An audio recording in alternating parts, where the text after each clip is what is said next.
ਸੰਤਾਂ ਬਾਰੇ ਕੀ ਵਿਚਾਰ ਹੈ ਤੁਹਾਡੇ, ਸੰਤ ਜਰਨੈਲ ਸਿੰਘ ਭਿੰਡਰਾਂਵਾਲਿਆਂ ਦਾ? ਸੁਣਨ 'ਚ ਇੱਦਾਂ ਲੱਗਦਾ ਹੈ ਕਿ ਜਦੋਂ ਆਪਾਂ ਸੰਤ ਜਰਨੈਲ ਸਿੰਘ ਭਿੰਡਰਾਂਵਾਲੇ ਦੀ ਗੱਲ ਕਰਦੇ ਹਾਂ ਤਾਂ ਸੁਣਨ 'ਚ ਇੱਦਾਂ ਲੱਗਦਾ ਹੈ ਕਿ ਐਂਟੀ ਹਿੰਦੂ ਹੈ, ਅੱਤਵਾਦੀ ਹੈ। ਜਦ ਕਿ ਮੇਰੀ ਬੜੀ ਵਾਰੀ ਕਈਆਂ ਨਾਲ ਬਹਿਸ ਹੁੰਦੀ, ਮੈਂ ਕਹਿੰਦਾ ਯਾਰ ਇੱਕ ਜਗ੍ਹਾ ਤੇ ਦਿਖਾਓ, ਹਜ਼ਾਰਾਂ ਇੰਟਰਵਿਊ ਨੇ, ਹਜ਼ਾਰਾਂ ਸਪੀਚਿਸ ਨੇ ਉਹਨਾਂ ਦੀਆਂ, ਕਈ ਪਹਿਲਾਂ ਕੈਸਟਾਂ ਆਉਂਦੀਆਂ ਹੁੰਦੀਆਂ ਸੀ ਡੱਬੀਆਂ, ਕਿਤੇ ਤੇ ਉਹਨੇ ਬੋਲਿਆ ਹੋਵੇ ਗਲਤ, ਬੋਲਿਆ ਹੀ ਨਹੀਂ। ਜਦੋਂ ਕੁੜੀਆਂ ਦੀ ਗੱਲ ਕਰਦੇ ਸੀ ਤਾਂ ਉਹ ਹਮੇਸ਼ਾ ਉਹਨਾਂ ਨੇ ਬੋਲਿਆ ਕਿ ਕੁੜੀ ਭਾਵੇਂ ਹਿੰਦੂ ਦੀ ਹੋਵੇ, ਸਿੱਖ ਦੀ ਹੋਵੇ, ਮੁਸਲਮਾਨ ਦੀ ਹੋਵੇ, ਅਗਰ ਉਹਦੇ ਨਾਲ ਕੋਈ ਗਲਤ ਕਰੇ ਤਾਂ ਉਹ ਗੱਡੀ ਚਾੜ ਕੇ ਆ ਜਾਓ ਬੰਦੇ ਨੂੰ, ਮੈਂ ਸਾਂਭ ਲੂੰਗਾ। ਘਰ ਨੂੰ ਗੱਡੀ ਚੜਾ ਦਿੱਤਾ ਇਹਨਾਂ ਨੇ ਤੇ ਤੂੰ ਕਿਹਾ ਕਿ ਸੋਨੇ ਨਾਲ ਤੋਲਾਂਗਾ। ਕੇਹਰ ਸਿੰਘ ਨੇ ਵੀ ਉੱਥੇ ਜਦੋਂ ਗਿਆ, ਉਹ ਜਾ ਕੇ ਉਹਨੇ ਦੇਖਿਆ, ਹਾਲਾਂਕਿ ਉਹ 9 ਸਾਲ ਤੋਂ ਸੀ ਮੇਰੇ ਖਿਆਲ ਨਾਲ, ਅਗਰ ਮੈਂ ਗਲਤ ਨਹੀਂ ਹੈਗਾ, 9 ਸਾਲ ਤੋਂ ਇੰਦਰਾ ਗਾਂਧੀ ਦੇ ਨਾਲ ਸੀਗਾ ਔਰ ਇੰਦਰਾ ਨੂੰ ਰੋਜ਼ ਨਮਸਤੇ ਬੋਲਦੀ ਸੀਗੀ, ਇਹ ਤਾਂ ਬੜਾ ਅੱਛਾ ਰਿਲੇਸ਼ਨ ਵੀ ਸੀ। ਲੇਕਿਨ ਉਹ ਜਦੋਂ ਹਾਲ ਦੇਖਿਆ ਫਿਰ ਉਹਦੇ ਦਿਮਾਗ ਨੂੰ ਕੀ ਹੋਇਆ ਹੋਣਾ,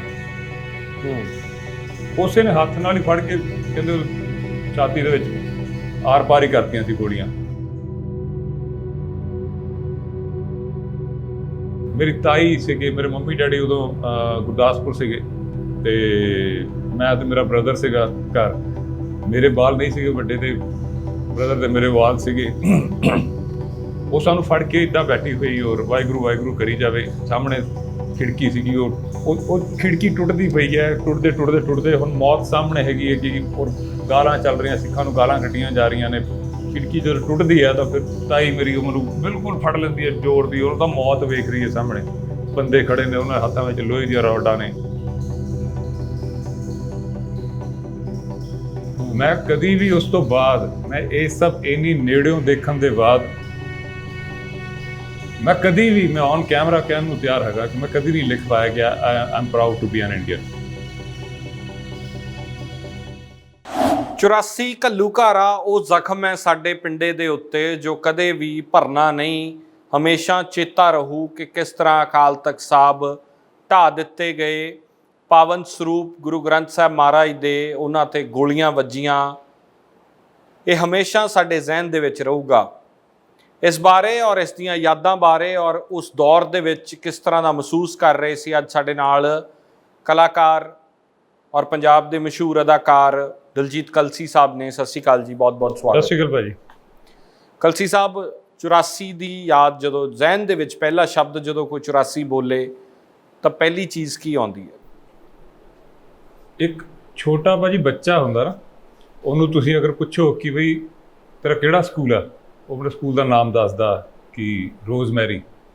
ਉਹਨੂੰ ਤੁਸੀਂ ਅਗਰ ਬੋਲ ਦਿਓ ਨਾ ਕਿ ਰੋਜ਼ਮੈਰੀ ਗੰਦਾ ਸਕੂਲ ਹੈ, ਉਹ ਇਨਸਟੈਂਟ ਤੁਹਾਨੂੰ ਜਵਾਬ ਦੇਗਾ ਕਿ ਨਹੀਂ ਤੁਸੀਂ ਗੰਦੇ ਹੋ, ਮੇਰਾ ਸਕੂਲ ਗੰਦਾ ਨਹੀਂ ਆ, ਹਾਲਾਂਕਿ ਉਹਨੂੰ ਸਕੂਲ ਬਾਰੇ ਕੁਝ ਨਹੀਂ ਪਤਾ ਹੁੰਦਾ। 84 ਦੇ ਟਾਈਮ 'ਤੇ ਮੈਂ 13.5 ਸਾਲ ਦਾ ਸੀਗਾ ਔਰ 84 ਮੈਂ ਖੁਦ ਵੇਖਿਆ ਹੈ, ਹੰਡਾਇਆ ਹੈ, ਬਹੁਤ ਨੇੜਿਓਂ ਵੇਖਿਆ। ਸਾਡਾ ਆਪਣਾ ਘਰ ਤੋੜਿਆ ਗਿਆ, ਅੱਗ ਲਾਈ ਗਈ। ਸਾਡੇ ਘਰ ਦੇ ਸਾਹਮਣੇ ਗੁਰਦੁਆਰਾ ਸਾਹਿਬ ਸੀਗਾ, ਉਸ ਗੁਰਦੁਆਰੇ ਸਾਹਿਬ ਨੂੰ ਅੱਗ ਲਾਈ ਗਈ, ਉਸ ਭਾਈ ਨੂੰ ਮਾਰਿਆ ਗਿਆ। ਉਸ ਮਹੱਲੇ ਵਿੱਚ ਬਹੁਤ ਕੁਝ ਹੋਇਆ। ਆਪਾਂ ਤੋਂ ਕੋਠੇ ਚੜ੍ਹ ਕੇ ਅਗਰ ਦੇਖਦੇ ਸੀਗੇ ਤਾਂ ਸਵੇਰੇ 11-12 ਵਜੇ ਤੋਂ ਪੂਰੀ ਦਿੱਲੀ ਦੇ ਆਸ-ਪਾਸ ਜਿਹੜੀ ਸੀ ਅੱਗਾਂ ਹੀ ਅੱਗਾਂ ਸੀਗੇ, ਧੂੰਏਂ ਹੀ ਧੂੰਏਂ ਸੀ। ਅਤੇ ਉਹ ਸਭ ਜਦੋਂ ਹੋਇਆ, ਸਾਡਾ ਵੀ ਘਰ ਤੋੜਿਆ ਗਿਆ, ਸਾਨੂੰ ਵੀ ਕਿਤੇ ਹੋਰ ਜਾ ਕੇ ਰਹਿਣਾ ਪਿਆ। ਮੁਸਲਿਮ ਫੈਮਿਲੀ ਸੀਗੇ, ਉਹਨਾਂ ਦੇ ਘਰ ਰਹਿੰਦੇ ਸੀਗੇ। ਅਤੇ ਹਫ਼ਤੇ 10 ਦਿਨ ਬਾਅਦ ਜਦੋਂ ਮੁੜ ਪਟਰੀ 'ਤੇ ਆਈ ਲਾਈਫ, ਅਤੇ ਮੈਂ ਟਿਊਸ਼ਨ ਪੜ੍ਹਨ ਜਾਂਦਾ ਸੀ ਇੱਕ ਜਗ੍ਹਾ 'ਤੇ। 10-12 ਦਿਨ ਬਾਅਦ ਉਹ ਟਿਊਸ਼ਨ, ਜਿਹੜਾ ਇੱਕ ਘਰ ਸੀਗਾ, ਇੱਕ ਭਾਈ ਸਾਹਿਬ ਸੀ, ਉਹ ਪੜ੍ਹਾਉਂਦੇ ਸੀ, ਉਹਨਾਂ ਦੀ ਛੱਤ ਦੇ ਉੱਤੇ ਜਦੋਂ ਗਏ, ਉੱਥੇ ਉਹ ਮੁੰਡੇ ਬੈਠੇ ਹੋਏ ਸੀ, ਹਾਲੇ ਉਹ ਆਇਆ ਨਹੀਂ ਸੀ ਜਿਹੜੇ ਮਾਸਟਰ ਸਾਹਿਬ ਸੀਗੇ। ਅਤੇ ਅਸੀਂ ਮੁੰਡੇ ਗੱਲਾਂ ਕਰਦੇ ਸੀਗੇ, ਗੱਲਾਂ ਮਤਲਬ ਮੈਂ ਚੁੱਪ ਬੈਠਾ ਸੀਗਾ। ਉਹ ਦਹਿਸ਼ਤ ਦਾ ਹਾਲੇ ਮਾਹੌਲ ਖ਼ਤਮ ਨਹੀਂ ਹੋਇਆ ਸੀ। ਅਤੇ ਉੱਥੇ ਜੋ ਮੁੰਡੇ ਗੱਲਾਂ ਕਰਦੇ ਪਏ ਸੀਗੇ ਕਿ ਯਾਰ ਅਸੀਂ ਇੱਦਾਂ ਕੀਤਾ, ਫਲਾਣੇ ਮਹੱਲੇ ਦੀ ਕੁੜੀਆਂ ਜਿਹੜੀਆਂ ਸੀਗੀਆਂ, ਜਿਨ੍ਹਾਂ ਨੂੰ ਬੜੇ ਰਿਸਪੈਕਟ ਨਾਲ ਵੇਖਦੇ ਸੀਗੇ, ਜਿਹੜੇ ਰੋਜ਼ ਸ਼ਾਮੀ ਗੁਰਦੁਆਰੇ ਕੀਰਤਨ ਕਰਦੀਆਂ ਸੀਗੀਆਂ, ਅਤੇ ਉਹ ਮਹੱਲੇ ਦੀ ਇੱਕ ਆਈਡਲ ਜਿਹੀਆਂ ਹੁੰਦੀਆਂ ਸੀਗੀਆਂ, ਪਰਿਵਾਰ ਵਾਂਗੂ ਲੱਗਦੀਆਂ ਸੀ। ਉਹਨਾਂ ਦੇ ਨਾਲ ਜੋ ਕੁਝ ਹੋਇਆ ਉਹ ਉੱਥੇ ਬਿਆਨ ਕੀਤਾ ਜਾ ਰਿਹਾ ਸੀ कि बबलू भैया ने ये किया, फिर राजू भैया ने उसके साथ फलान किया। वो तालियां मार मार के हੱਸ ਹੱਸ ਕੇ ਜਦੋਂ ਦੱਸਿਆ, ਤੇ ਉਸ ਬੱਚੇ ਨੂੰ ਜਿਹੜਾ ਕਹਿੰਦਾ ਸੀਗਾ ਕਿ ਰੋਜ਼ਮੈਰੀ ਨਹੀਂ ਤੁਸੀਂ ਗੰਦੇ ਹੋ, ਉਦੋਂ ਉਹ ਬੱਚੇ ਨੂੰ ਲੱਗਿਆ ਨਹੀਂ ਯਾਰ ਰੋਜ਼ਮੈਰੀ ਗੰਦਾ। ਮੈਂ ਕਦੀ ਵੀ ਉਸ ਤੋਂ ਬਾਅਦ, ਮੈਂ ਇਹ ਸਭ ਇੰਨੀ ਨੇੜਿਓਂ ਦੇਖਣ ਦੇ ਬਾਅਦ, ਮੈਂ ਕਦੀ ਵੀ, ਮੈਂ ਔਨ ਕੈਮਰਾ ਕਹਿਣ ਨੂੰ ਤਿਆਰ ਹੈਗਾ ਕਿ ਮੈਂ ਕਦੀ ਨਹੀਂ ਲਿਖ ਪਾਇਆ ਕਿ I am proud to be an Indian. ਇਹ ਮੈਂ ਇੰਨੀ ਨੇੜਿਓਂ ਵੇਖਿਆ, ਦੇਖਿਆ, ਭੋਗਿਆ। ਮੁਲਕ ਤੋਂ ਨਫ਼ਰਤ ਹੋ ਗਈ? ਨਫ਼ਰਤ ਨਹੀਂ ਹੋਗੀ। ਨਫ਼ਰਤ, ਇੱਕ ਫਿਲਮ ਹੈ ਜੌਨ ਅਬਰਾਹਮ ਦੀ, ਉਸ ਦੇ ਵਿੱਚ ਉਹ ਕੁੜੀ ਆ, ਉਹ ਸਾਰੀ ਫਿਲਮ 'ਚ ਉਹਦੇ ਨਾਲ ਨਫ਼ਰਤ ਕਰਦੀ ਹੈ ਜੌਨ ਅਬਰਾਹਮ ਦੇ ਨਾਲ। ਐਂਡ ਵਿੱਚ ਜਦੋਂ ਜੌਨ ਅਬਰਾਹਮ ਜੇਲ੍ਹ ਜਾ ਰਿਹਾ ਹੁੰਦਾ ਤੇ ਉਹਨੂੰ ਹੈਂਡਸਮ ਕਹਿੰਦੀ, ਰੌਕੀ ਹੈਂਡਸਮ ਫਿਲਮ ਦਾ ਨਾਮ ਸੀਗਾ। ਉਹ ਛੋਟੀ ਜਿਹੀ ਬੱਚੀ ਉਹਨੂੰ ਬੋਲਦੀ ਹੈ ਹੈਂਡਸਮ। ਉਹ ਮੁੜਦਾ, ਉਹ ਜੇਲ੍ਹ ਜਾ ਰਿਹਾ, ਪੁਲਿਸ ਨੇ ਉਹਨੂੰ ਹੱਥਕੜੀਆਂ ਬੰਨੀਆਂ ਹੋਈਆਂ, ਤੇ ਵਾਪਸ ਆਉਂਦਾ, ਇੰਨੀ ਜਿਹੀ ਬੱਚੀ ਉਹਦੇ ਕੋਲ ਆਉਂਦਾ। ਉਹ ਬੱਚੀ ਉਹਨੂੰ ਕਹਿੰਦੀ ਮੈਂ ਤੇਰੀ ਵੇਟ ਕਰਾਂਗੀ, ਰੋਂਦੇ ਹੋਏ। ਕਹਿੰਦਾ ਤੂੰ ਤੇ ਮੈਨੂੰ ਤੂੰ ਪਿਆਰ ਕਰਦੀ ਹੈ? ਤਾਂ ਬੱਚੀ ਰੋਂਦੀ ਹੋਈ ਬੋਲਦੀ ਹੈ ਕਿ ਮੇਰੇ ਕੋਲ ਜ਼ਿੰਦਗੀ 'ਚ ਹੋਰ ਕੋਈ ਹੈ ਵੀ ਨਹੀਂ। ਉਹ ਇੰਨਾ ਪਿਆਰਾ ਸੀਨ ਹੈ ਨਾ, ਉਹ ਸਾਡੀ ਸਿਚੁਏਸ਼ਨ ਹੈ। ਸਾਡੇ ਕੋਲ ਹੋਰ ਚਾਰਾ ਵੀ ਨਹੀਂ ਨਾ, ਆਪਾਂ ਕੀ ਕਰੀਏ? ਸਾਡਾ ਮੁਲਕ ਦੇ ਅੰਦਰ ਬਹੁਤ ਸਾਰੀਆਂ ਕੁਰੀਤੀਆਂ, ਬਹੁਤ ਸਾਰੇ ਪ੍ਰੋਬਲਮ ਖੜੀਆਂ ਹੋ ਗਈਆਂ। ਲੋਕੀ ਬੋਲਦੇ ਨਹੀਂ, ਲੇਕਿਨ ਪ੍ਰੋਬਲਮ ਹੈਗੀਆਂ। ਦਿਮਾਗਾਂ ਦੇ ਵਿੱਚ ਜ਼ਹਿਰ ਭਰੀ ਜਾ ਰਿਹਾ। ਹੁਣ ਤਾਂ ਹੋਰ ਵੀ ਜ਼ਿਆਦਾ ਹੋ ਗਿਆ। ਤਾਂ ਸਾਡਾ ਮੁਲਕ ਤਾਂ ਇਹੀ ਹੈ, ਪਰ ਪ੍ਰਾਊਡ ਕਰਨ ਵਾਲੀ ਜਿਹੜੀ ਗੱਲ ਹੈਗੀ ਉਹ ਨਹੀਂ ਹੈਗੀ। ਸੰਤਾਂ ਬਾਰੇ ਕੀ ਵਿਚਾਰ ਹੈ ਤੁਹਾਡੇ, ਸੰਤ ਜਰਨੈਲ ਸਿੰਘ ਭਿੰਡਰਾਂਵਾਲਿਆਂ ਬਾਰੇ? ਸੰਤਾਂ ਬਾਰੇ ਇੱਕ शेर है कि कहना चाहूँ तो मेरी जुबान पे पहरे हैं, कहने लगूँ तो शामियान बहरे हैं, कह चुकूँ तो सिलासल हैं, कटहरे हैं। कि जो कहना चाहना असल 'ਚ ਤਾਂ ਉਹਦੇ ਉੱਤੇ ਪਾਬੰਦੀ ਹੈ, ਬੋਲਣ ਤੋਂ ਉਹ ਮਨਾਹੀ ਹੈ ਕਿ ਨਾ ਬੋਲਿਆ ਜਾਏ। ਜੇ ਬੋਲ ਵੀ ਦੇਵਾਂ ਤਾਂ ਸੁਣਨ ਵਾਲੇ ਬਹਿਰੇ ਹੋਏ ਪਏ, ਔਰ ਜੇ ਬੋਲ ਦਿੱਤਾ ਫਿਰ ਤਾਂ ਕਾਨੂੰਨ ਦੀ ਕਿਤਾਬਾਂ ਨੇ ਤੇ ਕਚਹਿਰੀਆਂ, ਕਟਹਿਰੇ ਹੈ। ਤੇ ਕੌਮ ਦੇ ਹੀਰੋ ਹੈ। ਮੈਂ ਇਹ ਮੰਨਦਾ ਕਿ ਪੰਜਾਬ ਦੇ ਉਸ ਤੋਂ ਵੱਡੇ ਲੀਡਰ ਉਹਨਾਂ ਤੋਂ ਬਾਅਦ ਹੁਣ ਤੱਕ ਨਹੀਂ ਹੋਏ। ਮੈਂ ਪਹਿਲਾਂ ਇੰਨਾ ਕੁਝ ਖਾਸ ਨਹੀਂ ਉਹਨਾਂ ਬਾਰੇ ਜਾਣਦਾ ਸੀਗਾ, ਮਤਲਬ ਪੋਜ਼ੀਟਿਵ ਸੀ ਉਹਨਾਂ ਦੇ ਲਈ, ਨੈਗੇਟਿਵ ਨਹੀਂ ਸੀਗਾ। ਪਰ ਜਦੋਂ ਇਹ ਕਿਸਾਨ ਅੰਦੋਲਨ ਚੱਲਿਆ ਤੇ ਮੈਂ ਥੋੜ੍ਹਾ ਨੇੜਿਓਂ ਉਹਨਾਂ ਨੂੰ ਸਟੱਡੀ ਕਰਨਾ ਸ਼ੁਰੂ ਕੀਤਾ। ਅਨੰਦਪੁਰ ਸਾਹਿਬ ਦਾ ਮਤਾ ਜਿਸ ਦੇ ਪਿੱਛੇ ਲੜਦੇ ਸੀਗੇ, ਉਹ ਮਤਾ ਜਦੋਂ ਮੈਂ ਸਟੱਡੀ ਕੀਤਾ ਤਾਂ ਮੈਂ ਮੰਨਿਆ ਕਿ ਯਾਰ ਇਹ ਬੰਦੇ ਬਹੁਤ ਅੱਗੇ ਸੀਗੇ, ਕਿ 40 ਸਾਲ ਪਹਿਲਾਂ, 45 ਸਾਲ ਪਹਿਲਾਂ ਇਸ ਚੀਜ਼ ਦੇ ਉੱਤੇ ਲੜ ਰਹੇ ਸੀਗੇ। ਇਹ ਤਾਂ ਅੱਜ ਵੀ ਹੋਣੀਆਂ ਚਾਹੀਦੀਆਂ। ਕੋਈ ਜਾਇਜ਼ ਮੰਗਾਂ ਸੀਗੀਆਂ, ਸ਼ਾਇਦ ਉਹ ਧਰਮ ਦੇ ਨਾਲ ਜੁੜੀਆਂ ਹੋਈਆਂ ਸੀਗੀਆਂ, ਉਹ ਤਾਂ ਇਨਸਾਨੀਅਤ ਦੀ ਗੱਲ ਸੀ, ਉਹ ਤਾਂ ਪੂਰੇ ਇੰਡੀਆ 'ਚ ਹੋਣਾ ਚਾਹੀਦਾ। ਤੇ ਉਹ ਸਰਕਾਰਾਂ ਨੂੰ ਪਤਾ ਨਹੀਂ ਕਿਉਂ ਉਹਨੂੰ ਧਾਰਮਿਕ ਰੰਗਤ ਦੇ ਕੇ ਉਸ ਨੂੰ ਬਦਨਾਮ ਕਰ ਦਿੱਤਾ। ਔਰ ਸੁਣਨ 'ਚ ਇੱਦਾਂ ਲੱਗਦਾ ਹੈ ਕਿ ਜਦੋਂ ਆਪਾਂ ਸੰਤ ਜਰਨੈਲ ਸਿੰਘ ਭਿੰਡਰਾਂਵਾਲੇ ਦੀ ਗੱਲ ਕਰਦੇ ਹਾਂ ਤਾਂ ਸੁਣਨ 'ਚ ਇੱਦਾਂ ਲੱਗਦਾ ਹੈ ਕਿ ਐਂਟੀ ਹਿੰਦੂ ਹੈ, ਅੱਤਵਾਦੀ ਹੈ। ਜਦ ਕਿ ਮੇਰੀ ਬੜੀ ਵਾਰੀ ਕਈਆਂ ਨਾਲ ਬਹਿਸ ਹੁੰਦੀ, ਮੈਂ ਕਹਿੰਦਾ ਯਾਰ ਇੱਕ ਜਗ੍ਹਾ ਤੇ ਦਿਖਾਓ, ਹਜ਼ਾਰਾਂ ਇੰਟਰਵਿਊ ਨੇ, ਹਜ਼ਾਰਾਂ ਸਪੀਚਿਸ ਨੇ ਉਹਨਾਂ ਦੀਆਂ, ਕਈ ਪਹਿਲਾਂ ਕੈਸਟਾਂ ਆਉਂਦੀਆਂ ਹੁੰਦੀਆਂ ਸੀ ਡੱਬੀਆਂ, ਕਿਤੇ ਤੇ ਉਹਨੇ ਬੋਲਿਆ ਹੋਵੇ ਗਲਤ? ਬੋਲਿਆ ਹੀ ਨਹੀਂ। ਜਦੋਂ ਕੁੜੀਆਂ ਦੀ ਗੱਲ ਕਰਦੇ ਸੀ ਤਾਂ ਉਹ ਹਮੇਸ਼ਾ ਉਹਨਾਂ ਨੇ ਬੋਲਿਆ ਕਿ ਕੁੜੀ ਭਾਵੇਂ ਹਿੰਦੂ ਦੀ ਹੋਵੇ, ਸਿੱਖ ਦੀ ਹੋਵੇ, ਮੁਸਲਮਾਨ ਦੀ ਹੋਵੇ, ਅਗਰ ਉਹਦੇ ਨਾਲ ਕੋਈ ਗਲਤ ਕਰੇ ਤਾਂ ਉਹ ਗੱਡੀ ਚਾੜ ਕੇ ਆ ਜਾਓ ਬੰਦੇ ਨੂੰ, ਮੈਂ ਸਾਂਭ ਲੂੰਗਾ। ਉਦੋਂ ਤਾਂ ਉਹਨਾਂ ਨੇ ਵਿਤਕਰਾ ਨਹੀਂ ਕੀਤਾ। ਉਹਨਾਂ ਨੇ ਇਹ ਤਾਂ ਨਹੀਂ ਕਿਹਾ ਕਿ ਕੁੜੀ ਸਿੱਖ ਦੀ ਹੋਏ, ਹਿੰਦੂ ਦੀ ਹੋਏ ਫਿਰ ਨਾ ਆਉਣਾ। ਉਹਨਾਂ ਨੇ ਤਾਂ ਬਰਾਬਰੀ ਦੀ ਗੱਲ ਕੀਤੀ। ਔਰ ਤੁਹਾਨੂੰ ਲੱਗਦਾ ਇੰਦਰਾ ਗਾਂਧੀ ਅੰਡਰ ਐਸਟੀਮੇਟ ਕਰ ਗਈ ਜਾਂ ਸਿਚੁਏਸ਼ਨ ਨੂੰ ਅਸੈਸ ਕਰਨ ਦੇ ਵਿੱਚ, ਐਡੀ ਵੱਡੀ ਲੀਡਰ ਸੀ ਦੇਸ਼ ਦੀ, ਅਸੈਸ ਨਹੀਂ ਕਰ ਪਾਈ? ਨਹੀਂ, ਅਸੈਸ ਮੇਰੇ ਖਿਆਲ ਨਾਲ ਜੋ ਅੱਜ ਹੁੰਦਾ ਪਿਆ, ਜਿੱਦਾਂ ਕਿਸਾਨ ਅੰਦੋਲਨ ਨੂੰ ਵੀ ਫਿਰ ਧਾਰਮਿਕ ਰੰਗਤ ਦੇ ਦਿੱਤੀ ਜਾਂਦੀ ਹੈ, ਉਸਨੂੰ ਇੱਕ ਸਿੱਖਾਂ ਦਾ ਮੋਰਚਾ ਇੱਦਾਂ ਪ੍ਰੋਜੈਕਟ ਕੀਤਾ ਜਾਂਦਾ। ਹਾਲਾਂਕਿ ਸਿੱਖ ਜ਼ਿਆਦਾ ਲੜ ਰਹੇ ਨੇ, ਪਰ ਗੱਲ ਤਾਂ ਪੂਰੇ ਇੰਡੀਆ ਦੀ ਹੈ, ਪੂਰੇ ਹਿੰਦੁਸਤਾਨ ਦੀ ਗੱਲ ਹੋ ਰਹੀ ਹੈ। ਇੱਕ ਮੀਡੀਅਮ ਜਿਹੜਾ ਮਿਡਲ ਕਲਾਸ ਬੰਦਾ ਹੈਗਾ, ਉਸ ਦੀ ਗੱਲ ਹੋ ਰਹੀ ਹੈ। ਅਤੇ ਉਸ ਨੂੰ ਲੇਕਿਨ ਕਦੀ ਖਾਲਿਸਤਾਨ ਦਾ ਬੋਲ ਦਿੱਤਾ, ਕਦੀ ਕੁਛ ਬੋਲ ਦਿੱਤਾ। ਉਸੇ ਤਰ੍ਹਾਂ ਨਾਲ ਇਸ ਚੀਜ਼ ਨੂੰ ਹਿੰਦੂ ਮੁਸਲਮਾਨ, ਹਿੰਦੂ ਸਿੱਖ ਦਾ ਬਣਾ ਦਿੱਤਾ ਗਿਆ। ਸ਼ਾਇਦ ਜਿੱਦਾਂ ਮੋਦੀ ਚਾਹੁੰਦਾ ਸੀਗਾ ਉੱਦਾਂ ਹੀ ਉਹ ਵੀ ਤਾਨਾਸ਼ਾਹ ਸੀ। ਉਹਦਾ ਮੋਦੀ ਤੋਂ ਵੀ ਕਿਤੇ ਉਹ ਵੱਡੀ ਸੀਗੀ ਨਾ ਇੰਦਰਾ, ਤਾਂ ਉਹਦਾ ਇਹੀ ਰੰਗਤ ਦੇ ਕੇ ਸ਼ਾਇਦ ਉਹ ਆਪਣਾ ਜਿੱਦਾਂ ਫਾਇਦਾ ਭਾਲਦੀ ਸੀ, ਜਿੱਦਾਂ ਅੱਜ ਕੱਲ੍ਹ ਮੋਦੀ ਕਰਦਾ, ਸਰੇਆਮ ਕਰਦਾ, ਉਹ ਚਲਾਕੀ ਨਾ ਕਰ ਰਹੀ ਸੀ। ਇਹ ਸਭ ਛੋਟੀ ਉਮਰ 'ਚ ਸੀਗੇ ਤੁਸੀਂ, ਪਰ ਜਦੋਂ ਸੁਣਿਆ ਜਾਂ ਪਹਿਲੀ ਵਾਰ ਤਸਵੀਰ ਦੇਖੀ ਦਰਬਾਰ ਸਾਹਿਬ ਦੀ, ਅਕਾਲ ਤਖਤ ਸਾਹਿਬ ਦੀ ਤਸਵੀਰ ਦੇਖੀ ਕਿ ਕਿਸ ਤਰ੍ਹਾਂ ਤੋਪਾਂ ਚਾੜ ਕੇ ਟੈਂਕਾਂ ਦੇ ਨਾਲ ਉੱਥੇ ਹਮਲਾ ਕਰਕੇ ਅਕਾਲ ਤਖਤ ਸਾਹਿਬ ਢਾਹ ਦਿੱਤੇ ਗਏ ਨੇ, ਉਦੋਂ ਉਸ ਬੱਚੇ ਦੇ ਅੰਦਰ ਕੀ ਚੱਲ ਰਿਹਾ ਸੀ? ਸਿੱਖਾਂ ਦਾ ਸਭ ਤੋਂ ਵੱਡਾ ਧਾਰਮਿਕ ਸਥਾਨ, ਗੁਰਪੁਰਬ ਵਾਲੇ ਦਿਨ ਫੌਜਾਂ ਚੜਾਈਆਂ ਜਾਂਦੀਆਂ, ਟੈਂਕ ਵਾੜੇ ਜਾਂਦੇ ਨੇ ਅੰਦਰ। ਇਹ ਤਾਂ ਬਹੁਤ ਸਮਝਣ ਵਾਲੀ ਗੱਲ ਹੈ ਕਿ ਅਗਰ ਤੁਸੀਂ ਅੰਦਰ ਕੋਈ ਹੈਗਾ ਤੇ ਘੇਰਾਬੰਦੀ ਕਰ ਲਈ, ਆ ਜਾਣਗੇ ਇੱਕ ਦਿਨ ਬਾਹਰ। ਤੁਹਾਨੂੰ ਅੰਦਰ ਤੋਪਾਂ ਚੜਾਉਣ ਦੀ ਕਿਹੜੀ ਲੋੜ ਪੈ ਗਈ ਸੀ? ਅੰਦਰ ਕਿਹੜਾ ਅੰਦਰ ਕੋਈ ਦੁਸ਼ਮਣ ਦੇ ਉਹ ਲੋਕ ਟੈਂਕਾਂ ਚਲਾ ਰਹੇ ਸੀਗੇ, ਕੁਝ ਸੀਗੇ ਅੰਦਰ ਕਰ ਵੀ ਰਹੇ ਸੀ, ਬਹਿ ਜਾਂਦੇ ਥੋੜੇ ਦਿਨ ਹੋਰ। ਕਿਉਂ ਟੈਂਕ ਚੜਾਏ ਗਏ? ਕਿਉਂ ਗੁਰਪੁਰਬ ਵਾਲਾ ਦਿਨ ਹੀ ਚੁਣਿਆ ਗਿਆ? ਕਿਉਂ ਇਹਨਾਂ ਲੋਕਾਂ ਦਾ ਖੂਨ ਬਹਾ ਦਿੱਤਾ ਗਿਆ?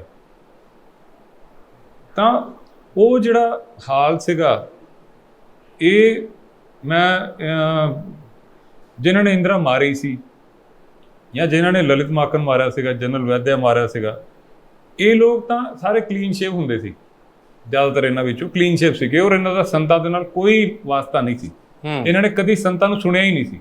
ਲੇਕਿਨ ਉਹ ਜਦੋਂ ਇਹਨਾਂ ਨੇ ਉਹ ਤਸਵੀਰ ਵੇਖੀ, ਇਹ ਉੱਥੇ ਚਲੇ ਗਏ। ਕੇਹਰ ਸਿੰਘ ਨੇ ਵੀ ਉੱਥੇ ਜਦੋਂ ਗਿਆ, ਉਹ ਜਾ ਕੇ ਉਹਨੇ ਦੇਖਿਆ।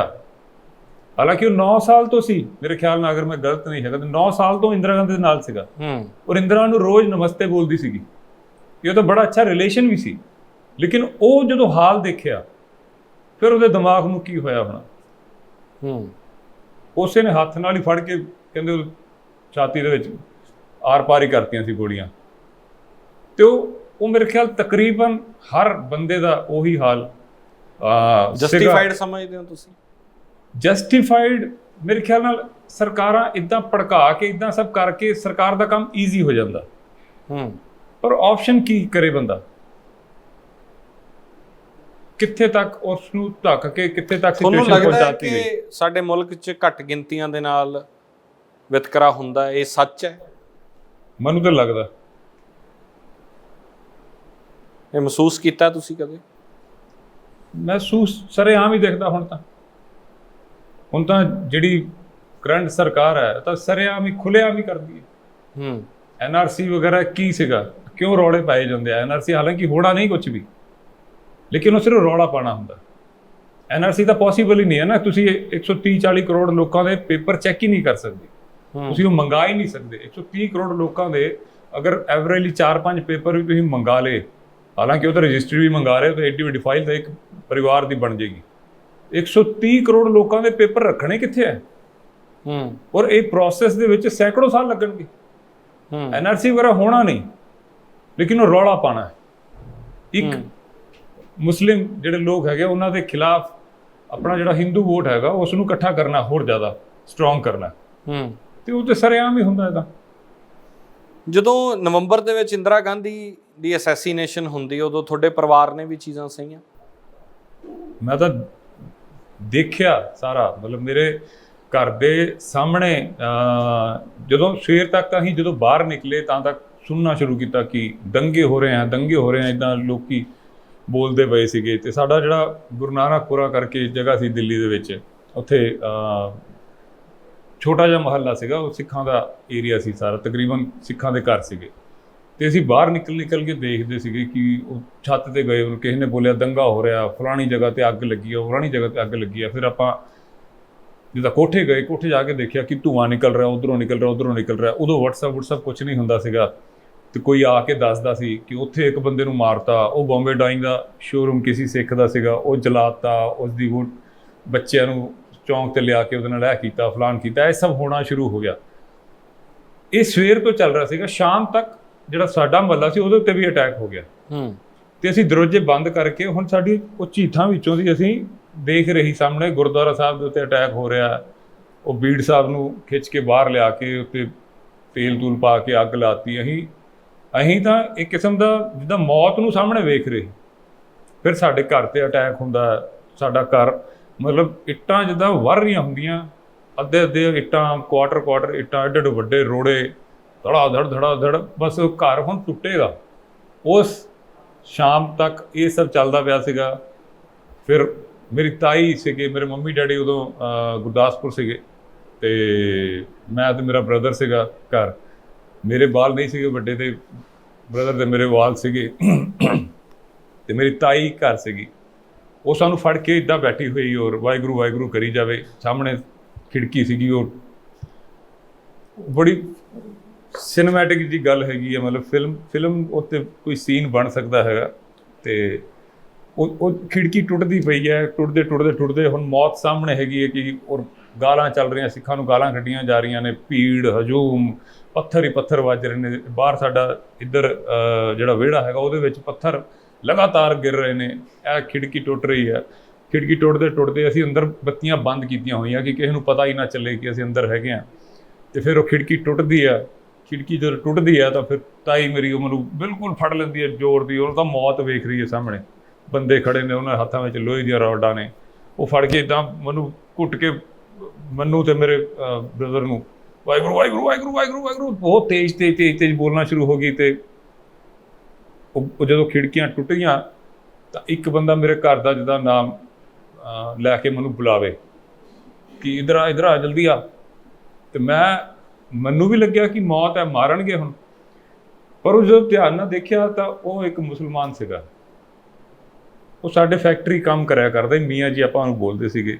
ਤੇ ਮੈਨੂੰ ਥੋੜ੍ਹੀ ਦੇਰ ਲੱਗੀ ਸਮਝਣ ਵਿੱਚ ਕਿ ਇਹ ਤਾਂ ਪਹਿਲਾਂ ਸਾਨੂੰ ਲੱਗਿਆ ਕਿ ਹੁਣ ਤਾਂ ਮੁਸਲਮਾਨ ਵੀ ਮਾਰਨ ਲੱਗ ਗਏ ਸਿੱਖਾਂ ਨੂੰ।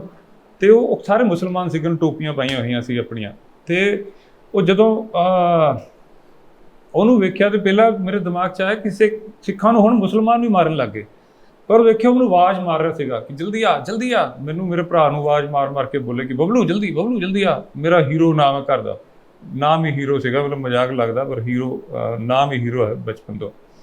ਹੀਰੋ ਜਲਦੀ ਆ ਹਿੰਦੀ 'ਚ ਬੋਲਦਾ ਸੀਗਾ ਉਹ ਮੀਆਂ ਜੀ। ਤੇ ਫਿਰ ਤਾਈ ਤਾਂ ਉਹਦੇ ਵਿੱਚ ਸੀਗੀ, ਫੜ ਕੇ ਵਾਹਿਗੁਰੂ ਵਾਹਿਗੁਰੂ ਵਾਹਿਗੁਰੂ ਵਾਹਿਗੁਰੂ ਵਾਹਿਗੁਰੂ ਕਰੀ ਜਾਵੇ ਤੇਜ਼। ਤੇ ਮੈਨੂੰ ਕਾਫੀ ਟਾਈਮ ਲੱਗਿਆ। ਫਿਰ ਮੇਰੇ ਬ੍ਰਦਰ ਨੂੰ ਵੀ ਸਮਝ ਆ ਗਿਆ ਕਿ ਸਾਨੂੰ ਬਚਾਉਣ ਆਇਆ। ਫਿਰ ਅਸੀਂ ਤਾਈ ਨੂੰ ਜਿਹੜੇ ਲੂਪ ਜਿਹਦੇ ਵਿੱਚ ਚੱਲ ਗਈ ਸੀ ਉਹਨੂੰ ਵਾਪਸ ਆਪਾਂ ਹੋਸ਼ 'ਚ ਲੈ ਕੇ ਆਉਂਦੇ, ਤਾਈ ਜੀ ਕਿ ਸਾਨੂੰ ਬਚਾਉਣ ਆਇਆ, ਇਹ ਸਾਨੂੰ ਲੈਣ ਆਇਆ, ਸਾਨੂੰ ਮਾਰਨ ਨਹੀਂ ਆਇਆ, ਸਾਨੂੰ ਬਚਾਉਣ ਆਇਆ। ਫਿਰ ਉਹ ਸਾਨੂੰ ਲੈ ਕੇ ਗਏ। ਅਸੀਂ 3 ਦਿਨ ਉਹਨਾਂ ਦੇ ਘਰ ਰਹੇ, ਕਿਸੇ ਮੁਹੱਲਾ ਸੀਗਾ ਉੱਥੇ ਰਹੇ ਆਪਾਂ। ਇਹ ਸਭ ਸੀਗਾ। ਉਸ ਦੇ ਬਾਅਦ ਮੇਰਾ ਇੱਕ ਮਾਮਾ ਸੀ, ਉਹ ਇਸ ਦੇ ਵਿੱਚ ਮਾਰਿਆ ਗਿਆ। ਹੋਰ ਬੜੇ ਸਾਰੇ ਆਸ-ਪਾਸ ਮੁਹੱਲੇ ਦੇ ਸਾਡੇ ਇੱਕ ਕੁੜੀ ਹੁੰਦੀ ਸੀਗੀ, ਉਹ ਸ਼ਾਮਾਂ ਨੂੰ ਰੋਜ਼ ਉਹਦੀ ਬਹੁਤ ਰਿਸਪੈਕਟ ਸੀਗੀ। ਮਤਲਬ ਇੱਕ ਆਪਾਂ ਉਹਨੂੰ ਛੋਟੇ ਹੁੰਦੇ ਤੇ ਉਹ ਜਦੋਂ ਕਾਲਜ ਗੋਇੰਗ ਟਾਈਪ ਸੀਗੀ ਉਹ, ਤੇ ਅਸੀਂ ਉਹਨੂੰ ਰੋਜ਼ ਸਤਿ ਸ਼੍ਰੀ ਅਕਾਲ ਦੀਦੀ ਬੋਲਦੇ ਹੁੰਦੇ ਸੀਗੇ। ਔਰ ਬਹੁਤ ਰਿਸਪੈਕਟੇਬਲ ਜੀ ਉਸਦੀ ਲੁੱਕ ਸੀਗੀ, ਬਹੁਤ ਸੋਹਣੀ ਸੀਗੀ। ਤਾਂ ਉਹ ਰੋਜ਼ ਸ਼ਾਮੀ ਕੀਰਤਨ ਕਰਦੀ ਹੁੰਦੀ ਗੁਰਦੁਆਰੇ। ਉਸ ਦੇ ਨਾਲ ਸਭ ਕੁਝ ਗਲਤ ਹੋਇਆ, ਚੌਂਕ ਦੇ ਵਿੱਚ ਲਿਆ ਕੇ ਉਸ ਦੇ ਨਾਲ ਗਲਤ ਕੀਤਾ ਗਿਆ। ਤੇ ਇਹ ਸਾਰਾ ਮਤਲਬ ਬਹੁਤ ਗੰਦਗੀ ਜਿਹੀ ਦਿਮਾਗ ਦੇ ਵਿੱਚ ਮਤਲਬ ਆ ਜਾਂਦੀ ਜਦੋਂ ਆ ਜਿਹੜਾ ਹਫਤਾ ਚੱਲਦਾ ਹੈ ਉਸ ਨੂੰ ਜਦੋਂ ਮੈਂ ਜ਼ਿਆਦਾ ਨੇੜਿਓਂ ਵੇਖਦਾ ਤਾਂ ਬਹੁਤ ਦਿੱਕਤ ਹੋ ਜਾਂਦੀ, ਪ੍ਰੋਬਲਮ ਹੋ ਜਾਂਦੀ ਹੈ ਦਿਮਾਗ ਦੇ ਵਿੱਚ। ਗੁੱਸਾ ਆਉਂਦਾ? ਗੁੱਸੇ ਤੋਂ ਜ਼ਿਆਦਾ ਬੇਬਸੀ ਹੁੰਦੀ। ਦਿੱਲੀ ਦੇ ਵਿੱਚ ਹਜ਼ਾਰਾਂ ਲੋਕ ਸਿਸਟਮੈਟਿਕਲੀ ਮਾਰੇ ਜਾਂਦੇ ਨੇ, ਜਿਸ ਦੇ ਵਿੱਚ ਪੁਲਿਸ ਨੂੰ ਜਾਂ ਫੋਰਸਿਸ ਨੂੰ ਯੂਜ਼ ਕੀਤਾ ਜਾਂਦਾ। ਸਾਡੇ ਸਾਹਮਣੇ ਅੱਖੀ ਦੇਖੀ ਗੱਲ ਹੈ, ਬਹੁਤ ਸਾਰੇ ਲੋਕਾਂ ਨੇ ਸੁਣਿਆ ਹੋਵੇਗਾ ਜਾਂ ਪੜ੍ਹਿਆ ਹੋਣਾ। ਮੈਂ ਵੇਖਿਆ ਹੋਇਆ, ਪੁਲਿਸ ਖੜੀ ਹੈ ਔਰ ਸਰੇਆਮ ਮਾਰਿਆ ਜਾ ਰਿਹਾ, ਸਰੇਆਮ ਦੁਕਾਨਾਂ ਲੁੱਟੀਆਂ ਜਾ ਰਹੀਆਂ। ਕਿਉਂਕਿ ਮੇਰੇ ਬਾਲ ਕੱਟੇ ਹੋਏ ਸੀਗੇ, ਮੈਂ ਤਾਂ ਉੱਦਾਂ ਹੀ ਘੁੰਮ ਰਿਹਾ ਸੀ ਸਾਰੀ ਜਗ੍ਹਾ। ਜਿੱਧਰ ਪਤਾ ਚੱਲਦਾ ਕਿ ਉੱਧਰ ਇਹ ਹੋ ਰਿਹਾ, ਉੱਧਰ ਅਸੀਂ ਦੌੜ ਜਾਂਦੇ, ਛੋਟੇ ਬੱਚੇ ਤੇ ਅਸੀਂ ਉੱਧਰ ਚਲੇ ਜਾਂਦੇ। ਸਾਹਮਣੇ ਦੇਖ ਰਹੇ, ਪੁਲਿਸ ਖੜੀ ਹੈ ਸਾਰੀ, ਕੋਈ ਕੁਛ ਨਹੀਂ ਕਰ ਰਿਹਾ ਸੀ, ਪੂਰੀ ਖੁੱਲ੍ਹ ਸੀ। ਬਹੁਤ ਸ਼ੁਕਰੀਆ, ਤੁਸੀਂ ਸਮਾਂ ਦਿੱਤਾ, ਸਾਨੂੰ ਆਪਣੇ ਜਜ਼ਬਾਤ ਸਾਂਝੇ ਕੀਤੇ। ਉਮੀਦ ਹੈ ਕਿ ਹੋਰ ਮੌਜ਼ੂਆਂ ਦੇ ਉੱਤੇ ਤੁਹਾਡੇ ਨਾਲ ਅੱਗੇ ਵੀ ਗੱਲਬਾਤ ਕਰਦੇ ਰਹਾਂਗੇ। ਧੰਨਵਾਦ ਜੀ।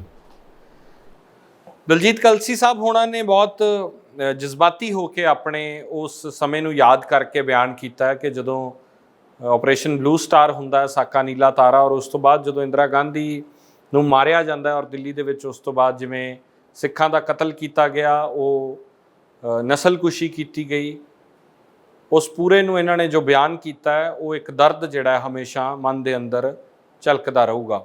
ਇਸ ਪੇਸ਼ਕਸ਼ 'ਚ ਇਹਨਾਂ ਇਜਾਜ਼ਤ ਦਿਓ। ਧੰਨਵਾਦ।